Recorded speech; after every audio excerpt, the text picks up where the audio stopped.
புத்தக பிரியர்களிடையே பெரும் வரவேற்பை பெற்ற சென்னை புத்தக கண்காட்சி நேற்றுடன் நிறைவு பெற்றது. இதுவரை நடைபெற்ற புத்தக கண்காட்சிகளிலேயே அதிக புத்தகங்கள் விற்பனையாகி உள்ளதாக நிகழ்ச்சி ஏற்பாட்டாளர்கள் தெரிவித்தனர்.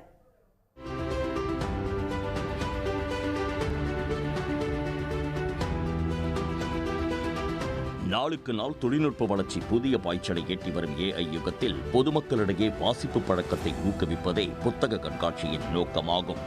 சென்னை நந்தனம் YMCA மைதானத்தில் கடந்த 8ஆம் தேதி தொடங்கிய 49வது புத்தக கண்காட்சி நேற்றுடன் நிறைவு பெற்றது.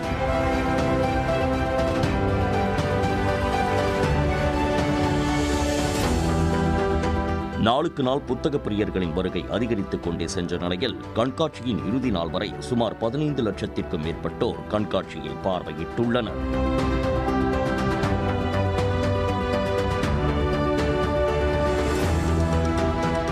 எல்லா வருஷமும் நான் ஸ்கூல் படிக்கும்போதுலேருந்து இங்கே வந்துட்டுருக்கேன்.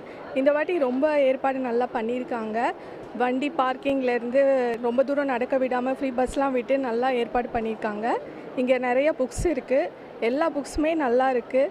நம்ம பக்தி புக்ஸ் ஆகட்டும், இல்லை நம்ம மாடர்ன் இங்கிலீஷ் புக்ஸு, அதுக்கப்புறமா எல்லா ஜானரில் இருக்க புக்ஸும் இங்கே இருக்குது.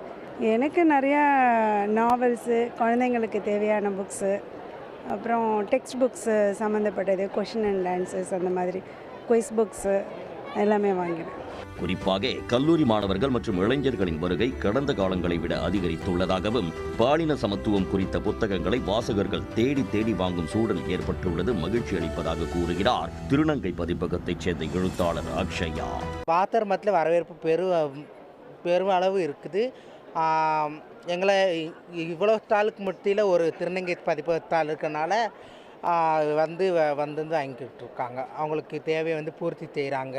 எங்களை பற்றி புரிதல் அவங்களுக்கு ஏற்படுறதுக்காக நீ வர்ற காலத்தில் எங்களை பற்றி தெரிஞ்சுக்கிறோன்னு ஆவலாகவும் இருக்கிறாங்க.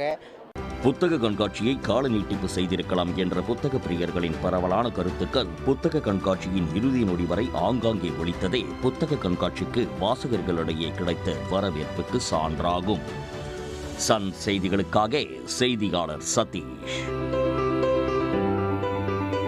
உடனுக்குடன் செய்திகளை தெரிந்து கொள்ள சன் நியூஸ் பெல் ஐகானை கிளிக் பண்ணுங்க.